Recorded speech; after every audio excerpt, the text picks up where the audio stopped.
마태복음 7장 1절에서 6절까지 말씀입니다.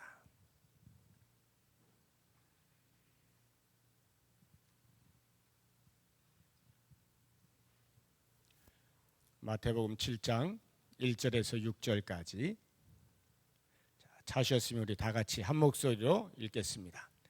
비판을 받지 아니하려거든 비판하지 말라. 너희가 비판하는 그 비판으로 너희가 비판을 받을 것이요 너희가 헤아리는 그 헤아림으로 너희가 헤아림을 받을 것이니라. 어찌하여 형제의 눈 속에 있는 티는 보고 내 눈 속에 있는 들보는 깨닫지 못하느냐. 보라, 내 눈 속에 들보가 있는데 어찌하여 형제에게 말하기를 나로 내 눈 속에 있는 티를 빼게 하라 하겠느냐. 외식하는 자여 먼저 내 눈 속에서 들보를 빼어라. 그 후에야 밝히 보고 형제의 눈 속에서 티를 빼리라. 거룩한 것을 개에게 주지 말며 너희 진주를 돼지 앞에 던지지 말라. 그들이 그것을 발로 밟고 돌이켜 너희를 찢어 상하게 할까 염려하라. 아멘. 오늘은 비판하지 말라. 많이 들으신 말씀이죠. 우리 기독교 정신에서 다른 사람을 비판하지 않는 것 굉장히 중요한 것이고 우리의 일상의 삶에서 늘 염두에 두고 있는 내용입니다. 물론 잘 실천이 되지 않는 것이 문제이지 우리의 마음에 비판하지 말아야 되겠다, 다른 사람을 판단하지 말아야 되겠다 하는 생각들은 늘 갖고 있습니다. 그것이 정상적인 그리스도인의 생각입니다. 오늘 제가 이 말씀을 여러분과 함께 묵상을 하면서 먼저 우리가 이 말씀 속에서 가질 수 있는 오해들을 같이 한번 생각을 해보면서 그 오해를 풀어가면서 말씀이 담고 있는 진의를 같이 생각을 해보도록 하겠습니다. 비판하지 말라라고 하는 말을 들을 때 이렇게 오해를 하시면 안 됩니다. 우리의 모든 판단의 행위를 금하는 것으로 이해를 하시면 안 됩니다. 우리가 어떤 사건을 보고 판단을 하거나 분별을 하거나 또는 비판을 한다라고 할 때에 그 모든 행위들을 다 금하는 것이 아닌 것입니다. 성경에서 그것을 이미 말해주고 있죠. 모든 판단을 금하는 것이 아니에요. 예를 들어서 갈라디아서에 보면은 사도 바울이 갈라디아 교회에 들어와 있는 그 거짓 선지자들, 잘못 가르치는 그들이 바울이 가르쳤던 복음과 다른 것을 가르치게 되었을 때에 사도 바울이 편지를 쓰면서 갈라디아 교인들에게 말하죠.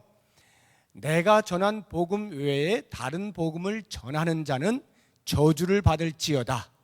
이 말은 곧 자기가 가르쳤던 그 복음과 다른 것을 가르치는 선생들이 있을 때 그들로부터 무엇인가를 배우게 될 때에 이 갈라디아 교인들이 어떻게 하라는 것입니까?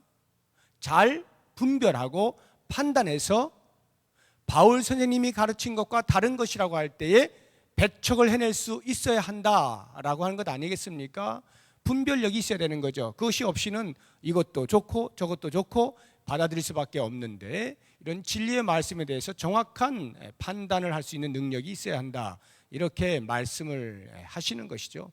사도 요한도 그 당시 그 요한 공동체 안에 또 그와 같은 적그리스도들이 들어오게 될 때에 그 영을 시험하라 이렇게 말씀하고 있습니다. 요한일서 4장을 보면은 그 영을 시험하여서 과연 그 영이 성령의 영인지 악한 영인지 분별해 내므로 악한 영을 배척해낼 수 있어야 한다 이렇게 말씀을 하시거든요. 요한계시록에도 보면은 2장의 그 에베소 교회를 향해서 칭찬을 할 때에 그 교회 안에 들어와 있는 거짓된 선지자들, 잘못된 교훈들 그것을 가려내어서 배척한 것에 대하여 참 잘했다 이렇게 칭찬을 하거든요. 그런 것들을 보면 성경은 전 그 사상이 하나님의 말씀, 진리와 어긋나는 것들에 대하여 그 공동체가 바르게 대처할 것을 이야기하고 있고 거기에 필요한 것이 우리의 판단인 것입니다. 분별력이 있어야 한다 이렇게 말씀을 하고 있는 거예요. 실제로 이 말씀을 하고 있는 예수님께서 이미 우리에게 그걸 보여주고 계시지 않습니까? 오늘 우리가 읽은 이 7장 말씀을 보면 3절부터 어찌하여 형제 눈 속에 있는 티는 보고 쭉 이렇게 하면서 5절에 외식하는 자여 먼저 내 눈 속에서 들보를 빼어라.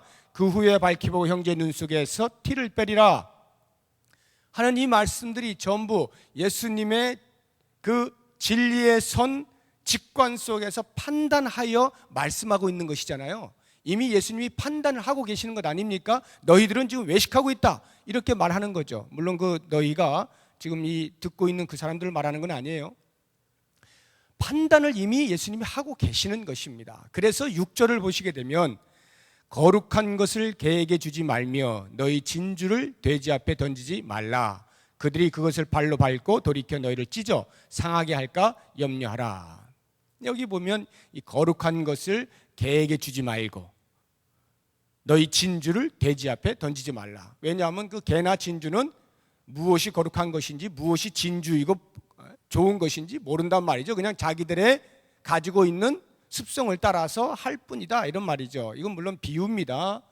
그러니까 여기에 나오고 있는 개 또는 돼지로 비유되고 있는 예수님께서 말씀하시고 있는 그 대상은 제가 지금까지 쭉 말씀드려왔던 그런 거짓 선지자들, 복음을 복음되게 하지 못하는 거짓 그리스도들 이런 사람들을 가리켜서 이제 그러니까 뭐 오늘날로 하면 이단 이렇게 하면 쉽게 이해가 되시겠습니다.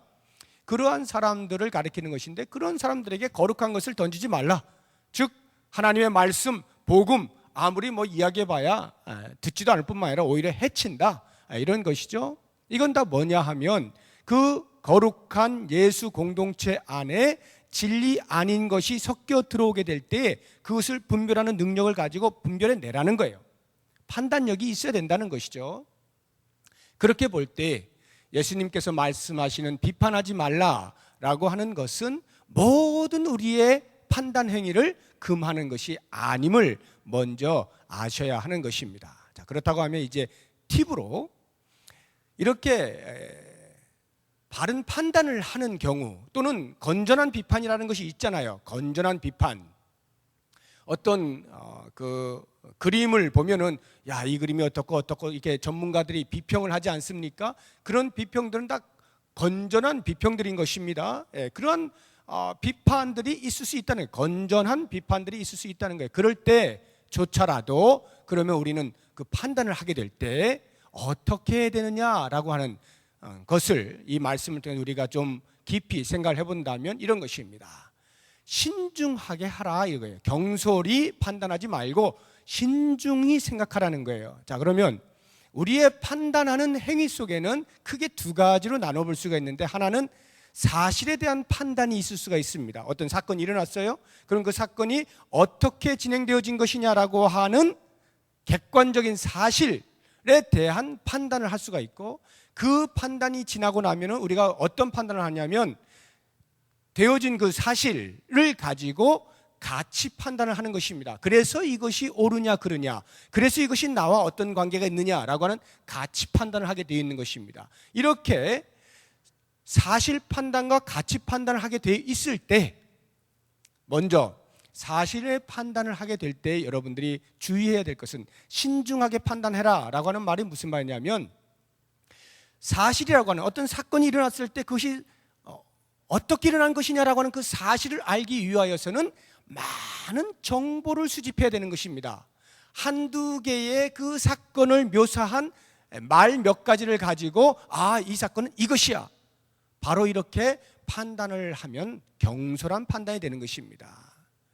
우리 교회 안에 일어나는 일들도 마찬가지고 사회에서 일어나고 있는 일들도 마찬가지고요. 우리 주변에서 일어나고 있는 모든 일들에 대해서 어떤 일이 일어나면 그것을 판단할 때에 가능하면 많은 정보들을 수집을 하십시오. 그 사건을 묘사하는 많은 정보들을 수집을 해서 가능한 한 객관적인 사실을 가질 수 있도록 애를 써야 됩니다.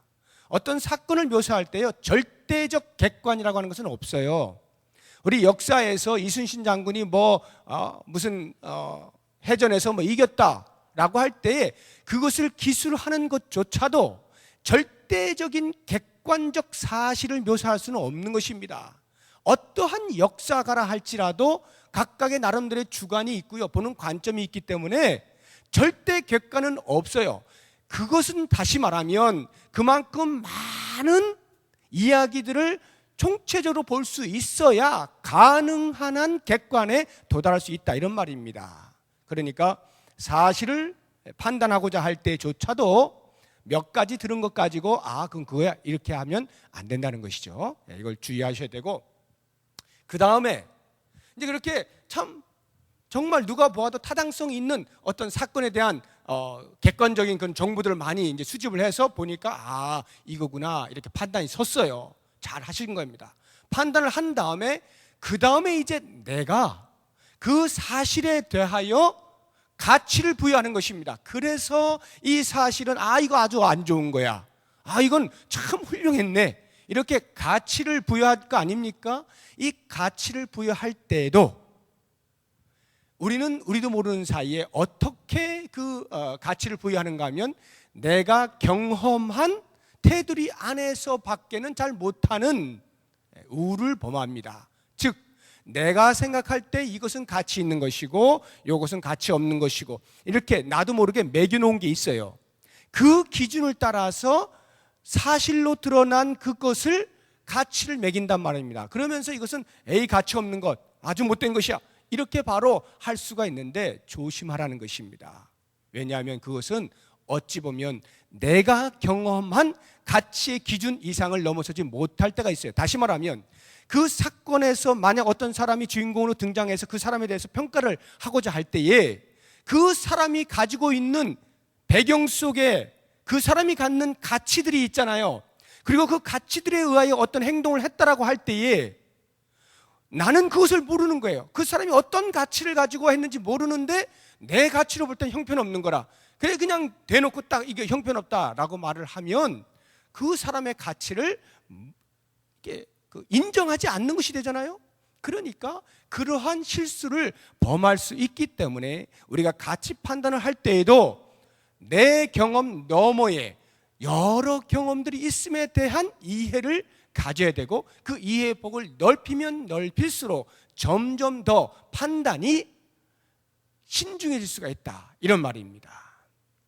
자, 이렇게 여러분들이 어떤 건전한 비판을 한다거나 누구에 대해서 무슨 말을 한다거나 어떤 사건에서 말을 하고자 할 때에 그냥 나오는 대로, 입에 나오는 대로 또는 머릿속에 생각되는 대로 바로 하지 마시고 사실의 판단과 가치의 판단은 이와 같은 경로를 좀 거쳐서 판단을 하시면 그 판단이나 비판이 훨씬 더 건강하게 건전하게 나갈 수가 있는 것입니다. 그런 오랜 과정을 거치는 판단을 하는 동안에 어떻게 되겠어요? 사람이 많이 냉정해지겠죠.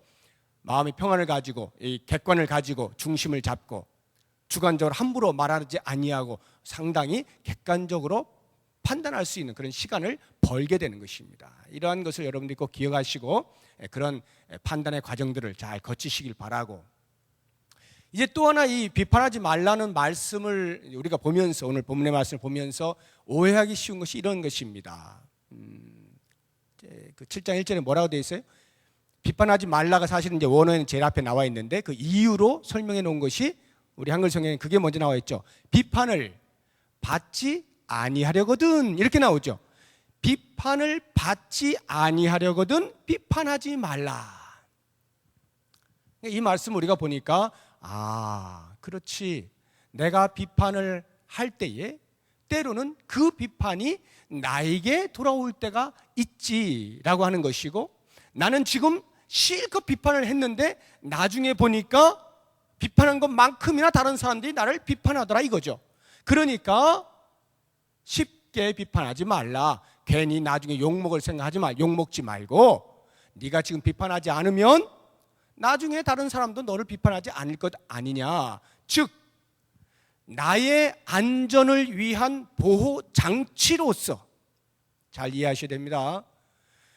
나의 안전을 위한 보호 장치로서 비판하지 말라고 예수님께서 말씀하신 것이 아니라는 거예요. 물론 그것도 매우 우리가 신중히 생각해야 돼요. 비판을 받고 싶지 않으십니까? 비판하지 마십시오. 굉장히 중요한 거예요. 그것도 우리 정부를 이렇게 보면요, 그 정치를 보시면 가장 쉽게 이해가 되잖아요. 여당과 야당이 있잖아요. 그럼 뭐 언제나 여당이고 언제나 야당 아니죠? 벌써 지금도 이렇게 바뀌지 않습니까? 민주당이 되기도 했다가 뭐 한나라당이 되기도 했다가 뭐 이렇게 왔다 갔다 하는 것인데, 여당으로 있을 때, 정부로 있을 때에 그렇게 막 외치고 했던 것, 또는 야당으로 있을 때 정부에 대하여, 여당에 대해서 막 비난하고 공격했던 것, 그것이 입장이 쏙 바뀌게 되면서 그 비난을 자기가 또 다른 반대당으로부터 받게 되는 경우가 얼마나 많이 있습니까? 실제로 지금 우리 정치가 거의 그것의 반복 아니겠습니까? 그러니까 좀 생각 좀 하면 반대 자리에 있게 되어질 때 그런 어떤 생각을 좀 멀리만, 조금만 멀리만 볼 수 있어도 그 비판하는 것을 절제할 수 있겠죠. 보통 여자들이, 여기 이제 여자분들이 많이 계십니다만, 아기를 낳아봐야 엄마 심정 안다면서요? 그렇습니까? 아기를 낳아봐야 엄마 심정 안다. 그러니까 아기 낳기 전에는, 학생으로 있을 때 엄마가 맨날 공부하라, 공부하라, 공부하라, 밥만 먹으면 공부하라, 뭐 먹고 나면 공부하라, 잠자지 말고 공부하라, 그냥 귀에 따가워가지고 웬 잔소리가 이렇게 맞느냐라고 버럭버럭 속으로 화를 냈던 그 학생이 커가지고 애를 낳아서 보니까 자기가 그러고 있는 거예요. 계속 공부해라, 공부해라, 자기 애한테. 그러면서 이제 엄마 마음을 이해한다는 거지. 이렇게 이게 뭐냐면 그 역지사지예요. 역지사지. 입장 바꿔 생각해 보라는 거죠. 그러면은 그 비난하는 그것에 대하여서 언제 자기가 그것에 의해 다시 비난받게 될지 모르는 그 상황으로 인하여서 좀 비난하는 것 좀 절제해라, 참아라. 그러면 너도 좀 덜 비판을 받지 않겠느냐. 좋은 말이라는 거죠. 그러나 예수님께서 지금 비판하지 말라라고 하신 말씀, 비판을 받지 아니하려거든 비판하지 말라라고 하신 말씀이 그 정도의 수준으로 말씀하고 있는 것이 아니라는 거예요. 너 비판받기 싫으면 너도 하지 마, 이 정도로 하시는 것이 아니란 말입니다. 그러니까 이 부분에 대해서 우리가 먼저 깊은 그 깨달음이 있어야 돼요. 그것이 아닌 그 무엇이 있느냐라고 하는 것을 제가 이제 뒤에 말씀드릴 거고, 또 하나의 오해가 무엇이냐 하면 이제 그 다음에 나오는 그 들보하고 티 관계인데요. 자기 눈에 들보가 있으면서 남의 눈에 있는 티를 빼내려고 하는 것에 대하여서 이제 말씀하지 않습니까? 그러지 말라는 거죠. 너는 왜 들보가 있으면서 티 있는 사람 그렇게 막 뭐라고 하고 비판을 하느냐? 네 들보를 생각해봐라 라고 하는 것입니다. 이게 뭐예요? 똥 묻은 개가 겨 묻은 게 나무라서는 안 된다는 거죠. 맞는 말이에요. 똥 묻어놓고, 지는 똥 묻어놓고 겨 묻었다고 너 겨 묻었어 막 이렇게 하면 얼마나 웃깁니까? 근데 그러한 것을 우리의 일상사에서 하고 있다는 것이죠. 그러지 마라 이렇게 말씀하시는 거예요. 그러나 예수님이 하시는 말씀은 그게 다가 아니라는 거예요. 야, 50보 100보인데 뭘 그것 갖고 그래. 그냥 너나 그냥 걔나 뭐 비슷하잖아. 그냥 놔도. 이것으로 말씀하고 계시는 게 아니란 말이에요. 마태복음 18장에 보면은 1만 달란트 빚진 자하고 100데나리온 빚진 자 그 있잖아요. 그 1만 달란트 빚진 자가 탕감을 받았는데 가다가 100데나리온 빚진 자를 만나니까 내놓으라 해가지고 감옥에 집어넣고 하는 그런 일들. 그러면서 그 동관들이 보고는 너무나 민망해가지고 아니 어떻게 저럴 수가 있어. 자기네 1만 달란트를 탕감 받아놓고 겨우 100데나리온 빚진 자를 그렇게 못살 굴다니 라고 하면서 이제 그런 이제 스토리가 있지 않습니까? 이제 비유인데, 그런 것처럼 우리 인생이 1만 달란트를 빚져 그걸 탕감받은 그 정도라고 한다면 100데나리온 빚진 거 들보가 있는 자가 티 가진 것 가지고 뭘 그렇게 비난을 하느냐, 비평을 하느냐, 비판을 하느냐라고 하는 50보 100보 아니냐라고 하는 것으로서 예수님께서 교훈하는 것이 다가 아니란 말입니다. 이제부터 그 진의, 예수님께서 이렇게 말씀하시는 그 진의는 그럼 무엇이냐? 비판하지 말라라고 말씀하시는 진의가 무엇이냐? 그것은 4절과 관련되어 있어요. 5절인가 4절인가? 외식하지 말라는 게 몇 절에 나와요? 5절입니까? 네, 5절. 자, 5절 한번 보셔요. 외식하는 자여, 먼저 내 눈 속에서 들보를 빼어라. 그 후에야 밝히 보고 형제의 눈 속에서 티를 빼리라. 비판과 관련하여 말씀을 하시다가 갑자기 외식하는 자여, 들보와 티를 설명하는데, 들보가, 네 눈 속에 들보가 있으면서 어찌하여 남의 눈에 있는 티를 빼려고 하느냐라고 하면서 그와 같은 사람을 뭐라고 가리켰다고요? 외식하는 자여, 이렇게 말했다는 거예요. 예수님께서 지금 비판하지 말라는 교훈을 가르치실 때에 무엇과 연결을 시키고 있느냐면 외식과 연결시키고 있다는 거예요. 비판하는 행위가 뭐라는 거예요? 외식하는 것이라는 거예요. 이게 참 이상하죠? 비판과 외식이 무슨 상관이 있을까? 지금 보세요. 이 정황이, 예수님이 지금 누구에게 하시는 말씀입니까? 지금 이 마태복음 7장이 산 위에 올라온 예수님의 제자들에게 너희들은 이제 하나님 나라의 백성들이다. 하나님 나라의 백성들은 이와 같은 법을 따라 살아야 한다라고 하면서 지금 마태복음 5장부터 계속 지금 말씀하고 계시는 거 아닙니까? 하나님 나라의 백성은 적어도 하나님의 왕되심을 인정하고 하나님께서 제정하신 법을 따라 살아야 하고 하나님의 뜻을 이루어드려야 하는 사람이고, 다시 말하면 하나님의 성품을 반영하며 살아야 하는 사람들이다, 이거 아닙니까? 그렇게 가르치시는 중에 비판하지 말라, 공동체 안에서 다른 사람들을 비판하지 말라라고 말씀하실 때 그 비판하는 행위를 왜 비판하지 말라고 말씀하시냐면 그것이 외식이기 때문이다, 이렇게 말씀하시는 거예요. 외식이기 때문이다. 비판하는 것이 외식이라는 거예요. 자, 그러면은 지금 예수님께서 이렇게 말씀하시고 계시는 그 말씀의 대상자가 예수님의 제자들이에요. 물론 유대인들이 대부분이죠. 유대인들이겠죠. 그 유대인들이 그 당시의 삶을 한번 돌아보세요.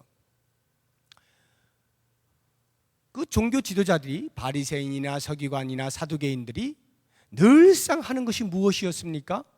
그 백성들에게 여러 가지 율법의 조항들을 쭉 나열해 놓고 자기들도 지키는 척하고 그 백성들을 지키게 만들지 않습니까? 그러면서 그걸 지키지 못하는 것을 가리켜서 막 비난을 하고 그것도 제대로 못 지킨다고 하고, 그렇게 하면서 상대적으로 자신들의 의의를 드러낸 사람들 아닙니까? 그 사람들이 하는 일들이 무엇이라고 예수님이 지적을 하는 거예요?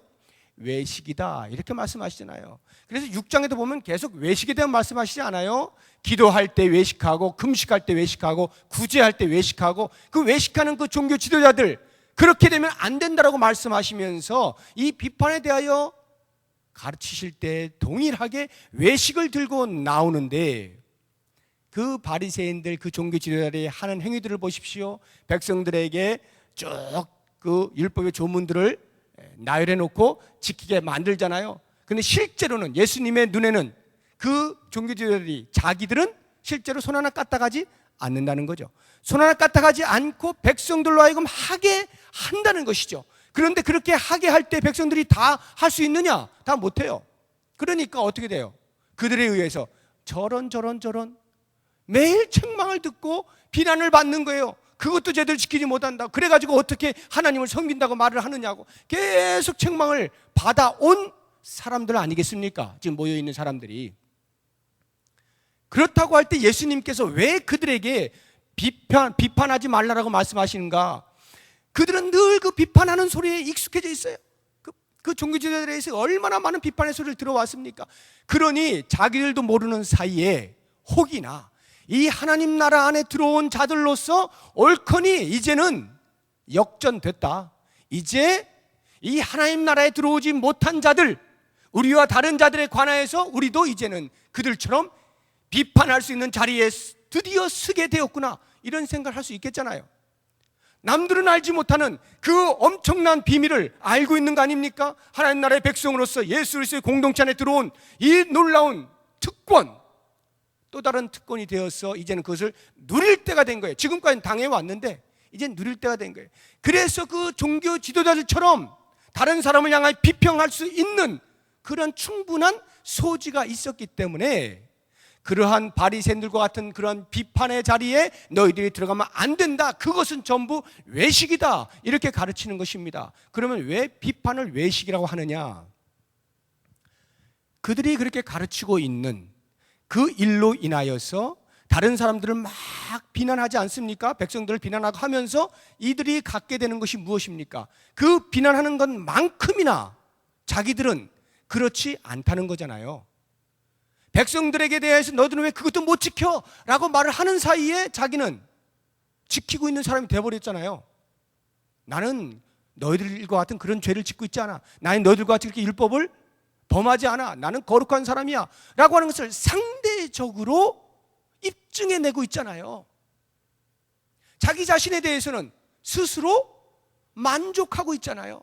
다른 사람에 대해서는 증명해내고 있잖아요. 우리가 이런 사람들이야 하고는 자랑을 하고 있지 않습니까? 이것이 바로 외식이라는 거예요. 정작 자기들은 그렇게 하지 못하면서 그렇게 다른 사람들을 비판함을 통하여서 상대적 의의 자리에 이르게 되는 것, 이것을 외식이라는 것입니다. 제가 외식을 설명할 때 연극 배우라 그랬잖아요. 연극 배우, 가면을 쓰고 실제 삶과는 다른 그러한 연극을 하는, 연극에서 자기가 맡은 역할을 감당하는 그런 것을 가리켜서 이 외식이라고 말씀드렸죠. 이들이 실제 삶은 그러하지 못하면서 그렇게 다른 사람을 비판함으로써 상대적으로 자기들은 그렇지 않은 것과 같은 자리로 내모는 것이죠. 우리는 여기 있는 사람들이야, 너희는 거기지, 이렇게 구별을 했단 말입니다. 그러면 이렇게 구별을 하게 되는 동기가 무엇이겠습니까? 왜 이런 외식을 하겠습니까? 거기에는 오직 한 가지, 너희는 우리와 달라, 이겁니다. 우리는 너희들하고 달라. 급이 달라, 수준이 달라, 사는 게 달라, 특권이 다르다, 이 말이에요. 그러니까 우리는 하나님 앞에 무지하게 칭찬받는 사람이고 하나님 오른팔들이고, 너희들은 그냥 저 밑에서 빌빌 기는 사람들이고, 감히 까불지 마. 차별하는 것입니다. 구별하는 것입니다. 교만의 자리에 서 있는 것입니다. 그러니까 그렇게 교만한 자리에서 상대방을 비난한다라고 할 때는 그 비판의 목적이 뭐겠어요? 그 사람을 살리는 거겠습니까? 그렇게 우리가 비판을 함으로써 너희들도 우리처럼 좀 잘 열심히 살아라, 이것이 목적이겠어요? 아니죠. 걔네들이 죽어야 되는 거예요. 그 백성들이 죽어야 우리의 의의가 훨씬 더 높아지는 것 아닙니까? 죽이는 비판을 하고 있는 것이죠. 이게 외식이라는 거예요. 외식.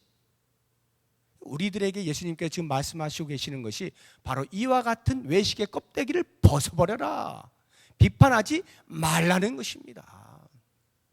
다른 사람을 죽이는 행위를 하지 말라는 거예요. 우리가 어떤 사건을 놓고 말할 수 있죠. 또 어떤 사람을 놓고 평가하거나 판단할 수 있죠. 그런데 여러분 잘 생각해 보세요. 그렇게 내가 말하는 그 목적이 어디에 있는가를 잘 살펴보세요. 과연 사람을 살리기 위하여서입니까? 아니면 그 사람이 죽어가는 것을 보며 상대적으로 기뻐하고 있는 것입니까? 누가 그 다른 사람 욕해가면서 기뻐할 사람이 어디 있겠습니까? 라고 질문하실지 모르지만요, 그렇지 않아요. 우리의 마음은요, 솔직히 여러분 한번 스스로에게 이렇게 자문자답 해보세요. 저도 이 말씀 보면서 얼마나 많이 여기에서 부끄러움이 생겼는지 모릅니다. 우리도 모르는 사이에 다른 사람을 낮게 여기고 다른 사람을 판단하는 속에서, 아유 저 사람 저랬대 이렇게 하는 사이에서 나도 모르게 얼마나 기뻐하는지 몰라요. 나는 아니라는 거지. 그런 자리에 스스로 있으면 하고 저 죽어가는 그것을 보면서 그냥 상대적인 기쁨을 막 누리고 있는 거예요. 이게 우리들의 마음이, 심성이 그렇단 말입니다. 그리스도인은 그래서는 안 된다는 거죠. 예수님께서 말씀하시는 것은 적어도 거듭난 자가, 그리스도 공동체 안에 들어온 자가 그러한 심성을 가져서는 안 된다. 왜? 하나님의 성품을 반영하며 살아야 하는 사람들이 어떻게 하나님의 긍휼의 대상인 그들을 보면서, 그들의 죽어가는 것을 보면서, 나의 이 독소를 맞는 것을 보면서 막 휘청휘청거리고 가슴에 상처를 입는 것을 보면서 오히려 기뻐할 수가 있느냐는 거예요. 하나님의 속성이 뭡니까? 사람들을 향한 긍휼 아니에요? 하나님의 자비 아닙니까? 사랑 아닙니까? 그 사랑과 자비와 긍휼로 인하여서 내가 그 예수 공동체에 들어온 거 아니에요? 하나님 나라의 백성 된 것 아닙니까? 그렇다고 하면 내 옆에 있는 사람도 동일하게 그 자리에 와 있는 사람이고, 또는 그 자리에 와야 할 사람 아니겠어요? 하나님의 긍휼의 대상인 그들을 향하여서 내가 집행자가 되어서, 내가 심판자가 되어서 너희들은 마땅히 나의 사형 선고를 받아야 돼, 너희들은 마땅히 내가 정해주는 정죄의 대상이 돼야 돼. 이것만큼 교만한 게 어디 있어요? 이것만큼 그리스도인답지 않은 것이 어디 있습니까? 그러니까 예수님께서 우리에게 말씀하시는 거예요. 너도 하나님의 긍휼로 인하여 이 자리에 와 있는 것처럼 저 사람도 그 하나님의 긍휼의 대상이다. 그러니 그 사람에 대하여 비난의 화살을 쏘아 댐으로써 상대적 의의를 갖출 생각을 하지 말아라. 만약 너희가 그렇게 한다면 그 비난한 것으로 너희가 비난을 받을 것이요, 그 비판한 것으로 너희가 비판을 받을 것이요, 2절에 보면 그 헤아리는 것으로 너희가 헤아림을 받을 것이라. 여러분, 여기에서 이 비난을 받을 것이다, 헤아림을 받을 것이다 라고 할 때 누구로부터 받는다고 생각하십니까? 물론 사람으로부터 받는 것 이해할 수 있어요. 내가 어떤 사람을 비판했을 때 그 사람으로부터 언젠가 다시 너도 비판을 받을 수 있다, 이러한 말씀도 되지만 그보다 더 궁극적인 것은 내가 어떤 사람에 대하여 비판을 했습니다, 헤아렸습니다. 그러면 그 헤아리는 것, 그것을 기준하여서 하나님께서 우리들을 비판하실 것이고 헤아릴 것이다, 이 말씀이에요. 우리의 그 비판이 기준이 되어서 너 언젠가 이러이러 했었지, 자 한번 너 한번 보자, 하나님께서 헤아리신단 말입니다. 우리는 어차피 구원받은 사람인데 뭐 그런 헤아림이 있습니까? 있죠. 천국 못 들어간다는 것이 아니고 이 땅을 사는 동안에도 하나님께서 우리의 삶 가운데 얼마나 네 삶이 진정성을 가지고 있느냐라고 하는 것으로 판단할 수 있습니다. 뿐만 아니라 마지막 날에 보상하는 것으로서도, 면류관이 어떻게 될 것인가, 너에겐 상급이 어떨 것인가 살피는 것으로서도 얼마든지 하나님의 헤아림이 있는 것입니다. 우리의 행한 바 그것이 하나님에 의하여 그대로 기준이 되어서 헤아림을 받게 되어질 것을 생각을 해보십시오.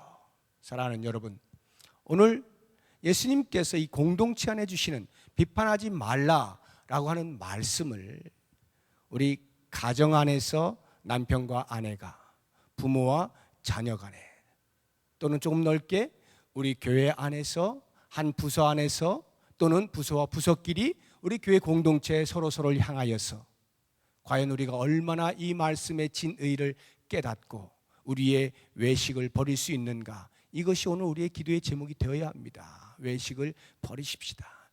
예수님께서 우리에게 가르쳐 주신 하나님의 성품을 반영하라 하신 말씀을 좇아서 내가 하나님을 대신하여 심판의 자리에 서지 아니하고 하나님께서 베푸신 모든 긍휼의 대상들로서 나와 너를 한 자리에 두고 동일한 선상에 두고 피차에 긍휼을 베풀고 피차의 허물을 덮어주고 피차에 사랑하는 것으로서 한 공동체의 지체들인 것을 서로 확인하고 인정하는 삶을 사는 예수 그리스도의 우리를 향하신 진정한 교훈과 요청 앞에 순종하시고 오늘도 그 말씀 붙잡고 기도하시는 귀한 밤 되시기 바랍니다.